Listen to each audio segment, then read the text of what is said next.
మన సనాతన సంస్కృతిలో దీపారాధన అంటే కేవలం ఒక ఆచారం కాదు, అది చీకటిని తొలగించి విజ్ఞానాన్ని ప్రసాదించే ఆయుధం. గుడిలో గర్భాలయం చీకటిగా ఉన్న ఒక చిన్న దీపం వెలిగితే ఆ దేవుని దర్శనమవుతుంది. అదేవిధంగా మనలోని అజ్ఞానం తొలగితేనే మనలోని దైవత్వం దర్శనమిస్తుంది. దీపం పంచభూతాల కలయిక, ప్రమిద భూమికి సంకేతం, నూనె నీటికి ప్రతీక, జ్యోతి అగ్ని, జ్యోతిలో చలనమే వాయువు, ప్రకాశమే అనంతమైన ఆత్మజ్ఞానాన్ని పంచే ఆకాశం.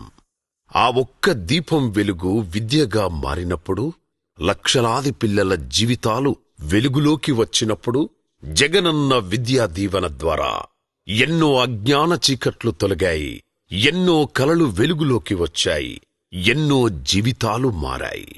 ఇది కేవలం ఒక పథకం కాదు, ఇది వేలాది జీవితాల్లో వ్యాపించిన దైవీక వెలుగు. దీపారాధన నుంచి విద్యా దీవెన వరకు ఒకే ఆశయం, అంధకారాన్ని తొలగించి భవిష్యత్తును వెలిగించడం. విద్యా దీవెన గోవిందుని దీవెన. నా హిందుత్వం మాటలకు పరిమితం కాదు, అది నా జీవన విధానం.